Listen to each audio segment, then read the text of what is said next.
அஸ்ஸலாமு அலைக்கம் வரஹ்மத்துல்லாஹி வபரகாத்துஹு. திருக்குர்ஆன் தமிழாக்கம். தொழுகிறது நம்ம அல்லாஹ் கிட்ட பேசுகிறோம். குர்ஆன் ஓதுறது அல்லாஹ் நம்மக்கிட்ட பேசுகிறான். அல்லாஹ் நம்மக்கிட்ட என்ன பேசுகிறாங்கிறத ஆர்வமாக தேடக்கூடியவங்களாகவும் கேட்கக்கூடியவங்களாகவும் நம்ம இருக்கணும்.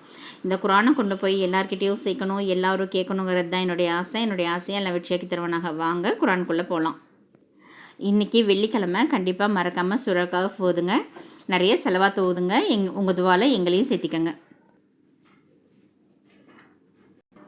அஊது பில்லாஹி மினஷ் ஷைத்தானிர் ரஜீம். பிஸ்மில்லாஹிர் ரஹ்மானிர் ரஹீம். சூரா அன்-நஹ்ல் 16, பாகம் 14, வசனம் 65. இன்னும் அல்லாஹ் வானத்திலிருந்து நீரை இறக்கி வைத்து அதை கொண்டு பூமியை அது உயிரிழந்த பின் உயிர் பெறச் செய்கின்றான்.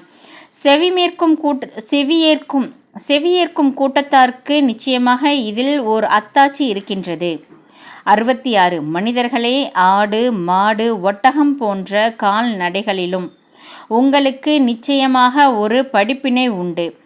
சாணத்திற்கும் இரத்தத்திற்கும் இடையே அதன் வயிறுகளிலிருந்து கலப்பற்ற பாலை உற்பத்தி செய்து அதை அருந்துபவர்களுக்கு மிக்க இன்பகரமானதாக இருக்க நாம் உங்களுக்கு புகட்டுகின்றோம். 67. பேரீச்சை, திராட்சைகள் ஆகிய பழங்களிலிருந்து மதுவையும் அழகான உணவையும் நீங்கள் எடுத்துக்கொள்கின்றீர்கள். நிச்சயமாக இதில் அருகின்ற கூட்டத்தாருக்கு ஒரு அத்தாட்சி இருக்கின்றது. 68.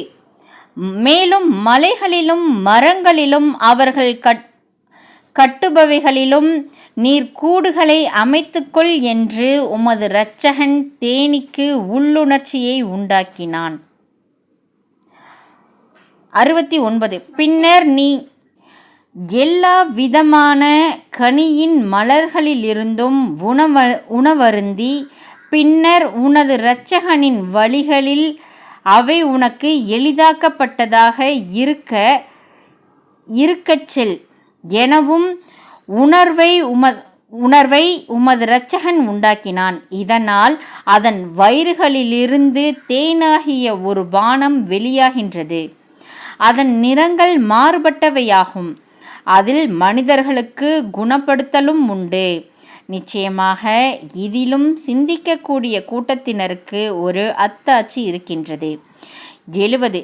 இன்னும் அல்லாஹ் உங்களை படைத்தான், பின்னர் அவனே உங்களை மரணிக்கச் செய்கின்றான். கற்றறிந்த பின் அவர் ஒன்றுமே அறியாதவராக ஆவதற்காக தளர்ந்த வயது வரையில் வாழ்வதற்கு தள்ளப்படுபவர்களும் உங்களில் உண்டு. உங்களில் யார் யாரை எவ்வளவு காலம் விட்டு வைக்க வேண்டும் என்பதை நிச்சயமாக அல்லாஹ் நன்கறிந்தவன், அவ்வாறு செய்ய மிக்க ஆற்றல் உடையவன்.